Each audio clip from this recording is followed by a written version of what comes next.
I want to talk today about remembrance in the context of war and in the context of the choice to go to war and the consequences of going to war.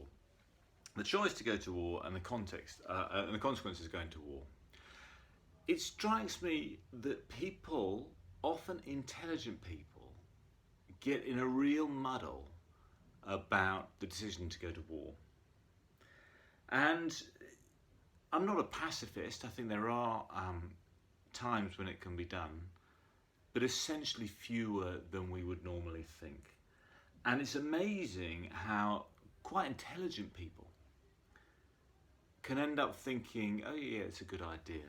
And 5 years ago, it was this time of year, 5 years ago, there was actually a debate in the Parliament, which you may have forgotten, but you might remember it when I bring it up.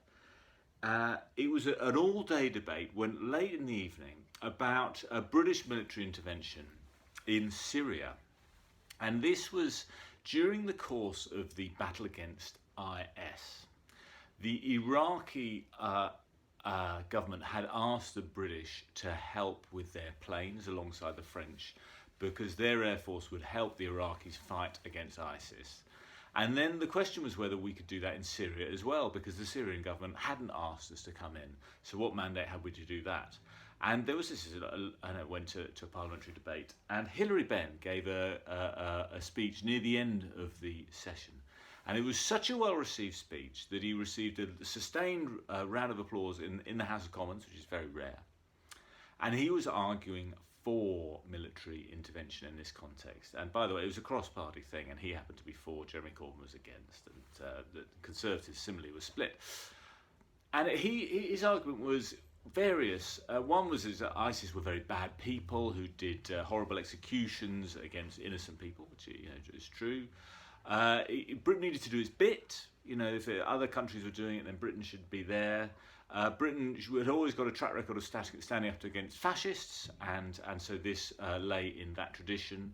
Britain would be safer. He said Britain would be safer, and he pointed to the terrorist attacks on the Bataclan, which had just happened in Paris, and said, this could be us, so it will be safer if we bomb this part of Syria.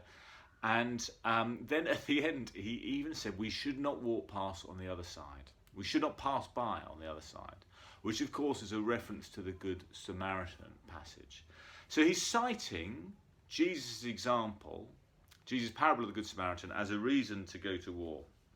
Now, you may remember the Good Samaritan passage when there is a man who has been beaten up, and what the Good Samaritan does is he tends his wounds, he bandages them, takes care of them, takes him to an inn, and pays for his medical treatment. And I would interpret that is the inspirational example that Jesus is pointing us towards to follow. But Hilary Benn's interpretation was that what you should do if you see someone in that situation is the Good Samaritan made a mistake. What he should have done was just chase down the road to see if he could find the robber, and then do his utmost, throw all his military might to beat the living daylights out of this robber. That's what the Good Samaritan should do. That's the parable that the message we should take out of it.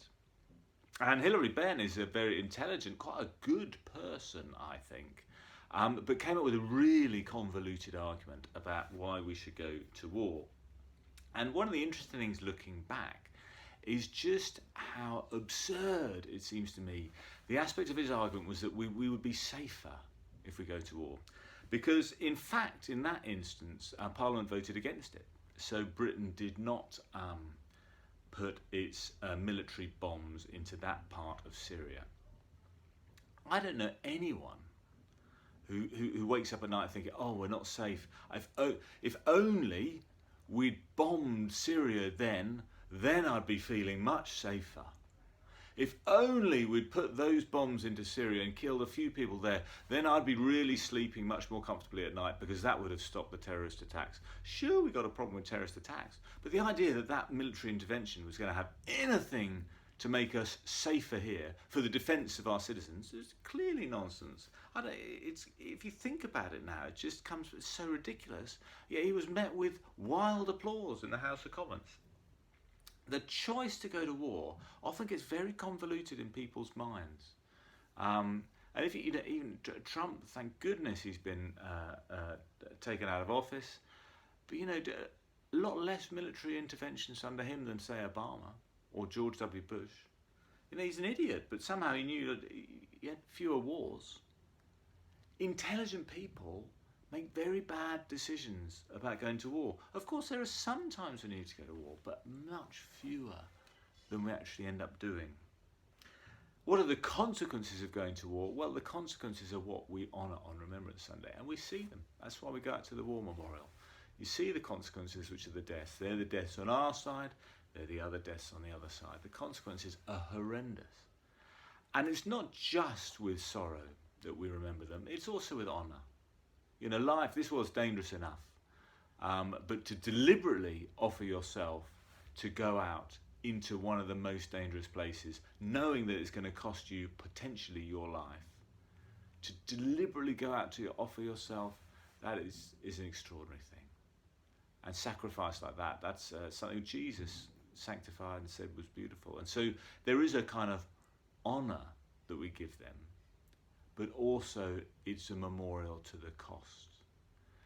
And it's really important that we do this at least once a year, because history shows that our brains get very addled when we are making decisions about war. That we seem to be, in my view, tempted to go in much more than would actually justifiably be the case. And I think that case 5 years ago is a good case in point. How are people arguing that that would help with our safety? I do not know. But they were, and they're intelligent people. And once a year, go out and look at the cost. Go out and look at the real cost of people on people of war. And I think you'll be much more reluctant to go to war in the future.